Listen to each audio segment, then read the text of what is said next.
మామూలుగా ఇప్పుడున్న అందరి వయస్సు దాదాపుగా చూసుకుంటే డాక్టర్స్ కూడా చెప్పేదేంటంటే 50, 60 సంవత్సరాలు మాత్రమే లైఫ్ స్పాన్ ఉంటుంది అని చెప్పేసి.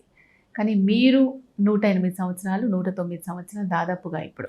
మీకు ఒక ప్రత్యక్ష ఉదాహరణ చెప్తాను. కాశీలో సరస్వతి ఘాట్ అని ఒకటి ఉంది. అక్కడ శివానంద స్వామి అని ఒక ఆయన ఉండేవారు. ఒక 5-6 నెలల కిందనే పరమపదించారు.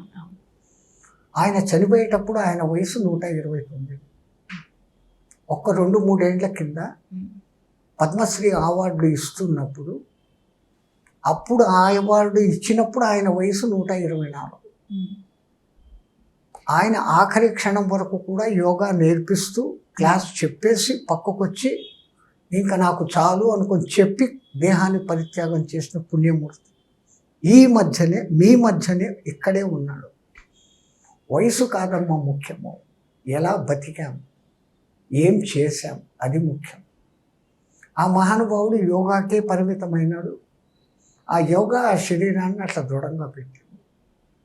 మా హిమాలయాలలో 200 ఏళ్ళ వాళ్ళు ఉంటారు, 170 ఏళ్ళ వాళ్ళు ఉంటారు. కొంతమందిని అడిగితే వాళ్ళ వయసు ఎంతనో వాళ్ళకు తెలియదు.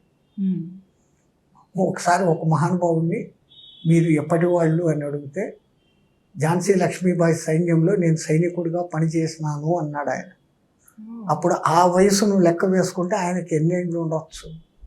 చూసేదానికి నాకన్నా యంగుగా కనపడతా అన్నాడు ఆయన. నాకన్నా కాస్త తెల్ల జుట్టు వచ్చింది, ఆయనకు పూర్తి నల్ల జుట్టు. ఈ తెల్ల జుట్టు నల్ల జుట్టు ఏముంది, ఎక్కువ శీర్షాసనము గనక 1 గంట సేపు శీర్షాసనంలో కొన్నాళ్ళు సాధన చేస్తే ఈ లోపల ఉండే మెలానిన్ మారిపోయి తెల్ల జుట్టు మళ్ళీ నల్లగా మారుతుంది. జుట్టు తెలుపా నలుపా ఇది కాదు కదా కావాల్సింది. మనం లోకానికి, ఈ సమాజంలో మనం ఉన్నాం. ఈ సమాజం నాకు 3 పుట్ల పెడతా ఉంది. ఈ సమాజానికి నేనేమి ఇవ్వగలను, నాకు చేతనే. నేనేం ధనవంతుని కాదు, అడుక్కునే ప్రసక్తి లేదు. మా గురువు అనేవారు, ఇట్లా అని చేయి సాపితే ఇట్లా అనే గుణం పోతుంది అంటారు ఆయన.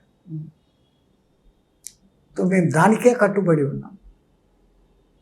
ఒక గురువు ఒక నియమం చెప్పినాక, ఒక పద్ధతులు నేర్పించినాక అవి చేసుకుంటూ పోవడమే.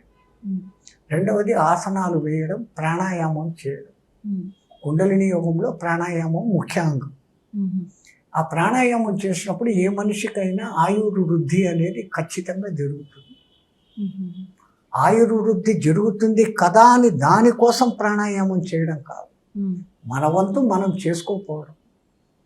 ఆ జగన్నాటక సూత్రధారి అని ఒక సూపర్ నిర్మాత, డైరెక్టరు ఎవరో ఒక ఆయన ఉన్నాడు, దర్శకుడు. ఆయన ఈ జగన్నాటకాన్ని నడుపుతున్నాడు. ఒక్కొక్కళ్ళకు ఒక్కొక్క పాత్ర ఇచ్చాడు. ఆయన ఇచ్చిన పాత్రను ఆయన మెచ్చుకునేటట్టు మనం చేసుకుంటూ పోవడమే మన ధర్మం అని నాకు అనిపిస్తుంది. ఇది నా పద్ధతి.